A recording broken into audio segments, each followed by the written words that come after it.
देश में बनी और एक बार फिर प्रधानमंत्री के पद के उम्मीदवार नरेंद्र मोदी फिर से इस देश के प्रधानमंत्री बने।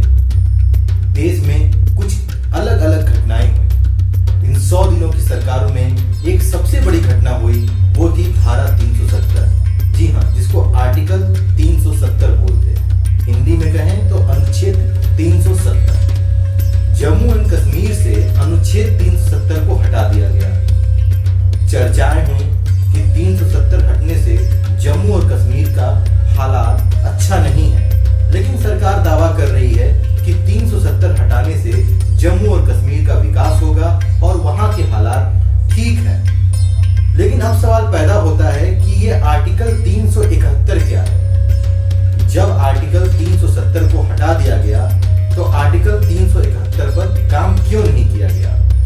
आर्टिकल 371 के ऊपर गृह मंत्री अमित शाह ने भी एक स्टेटमेंट दिया है। आर्टिकल 371 को हटाना क्यों जरूरी है और क्यों नहीं जरूरी?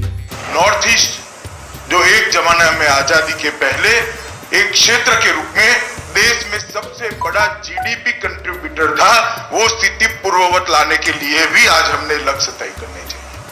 देश के विकास की अगुवाई, देश के विकास की लीडरशिप नॉर्थ ईस्ट के पास होनी चाहिए। इसलिए ही हमारे प्रधानमंत्री नॉर्थ ईस्ट को न्यू इंजन ऑफ इंडिया कहते हैं।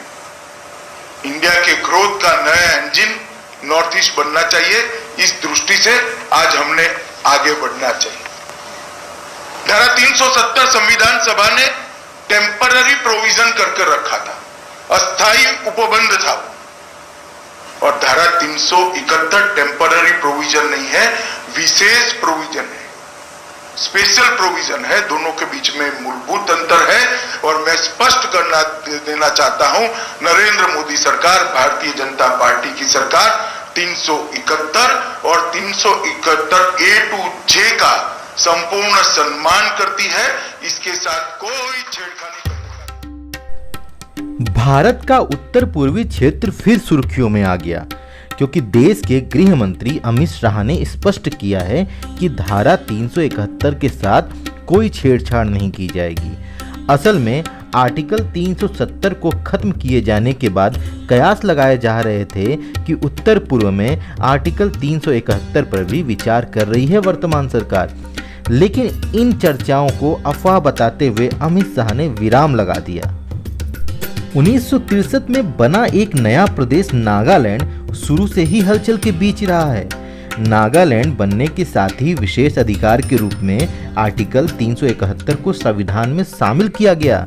यह आर्टिकल नागा जाति के लोगों को सुरक्षित व उनके हितों को बचाए रखने के लिए लगाई गई थी। भारतीय संविधान के अनुसार देश के कुछ राज्यों को सीमित स्वतंत्रता दी गई है। नागालैंड उनमें से एक है। इस राज्य की मूल नागा जनजाति के हितों और अधिकारों को सुरक्षित करने हेतु आर्टिकल 371 का प्रावधान लाया गया।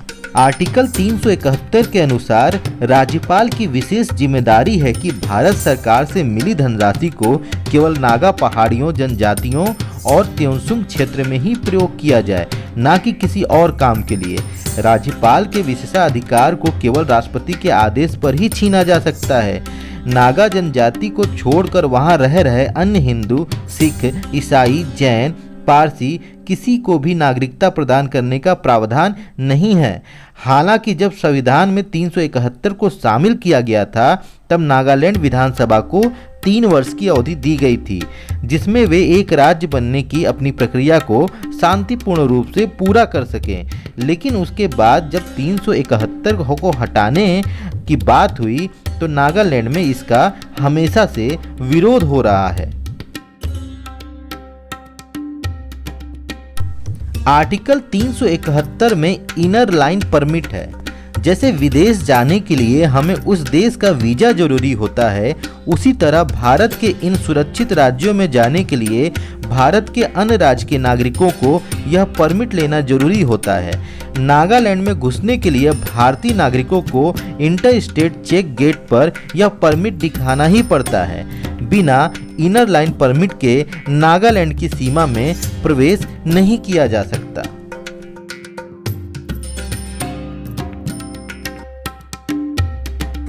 अगर आपने अभी तक हमारे चैनल को सब्सक्राइब नहीं किया है तो सब्सक्राइब करें और नोटिफिकेशन बेल आइकन को दबाएं और देखते रहें ABT न्यूज़।